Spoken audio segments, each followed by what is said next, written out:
Баршаңызға қайырлы күн, достар.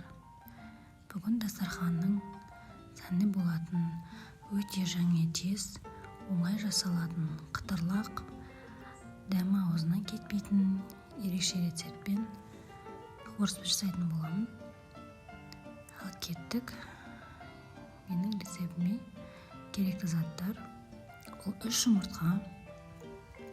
3 жұмыртқаның сары уызын уызына бөліп алып, ыдысқа саламыз. Үстіне 1 ас қасық қант салып,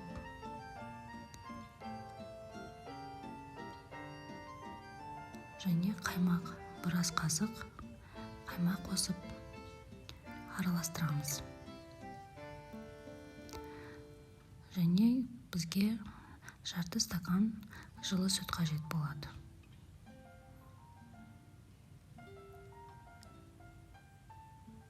Және дәм беретін, ол бізде тұз болатын, тұзды шым-шым ғана тұз себеміз. Тұзымызды септік. Енді бәрін жақсылап араластырып, миксерлесеңіздер де болады.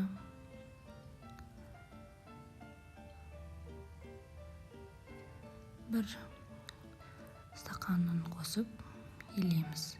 Қамырымыз өте жұмсақ және қолға жабыспайтындай етіп, керегенше 2 стакан ұнды шетінен салып отырып қамыр елейміз.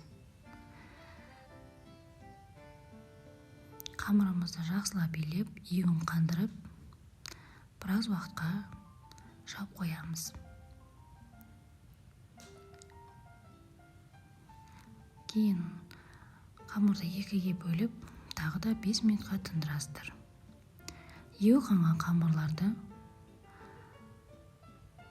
5 минуттан соң оқтаудың көмегімен күлшелерімізді үлкейтіп,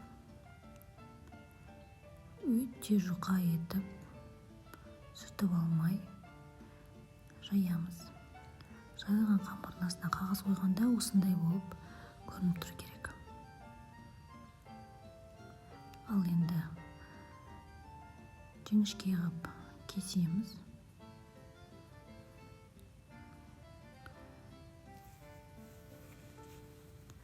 Кесілген мүлтелерімізді алып, бір-біріне қосып, саусағымызға 3 қайтара орап аламыз. Қызып тұрған майымызға тез-тез салып, шығарып аламыз.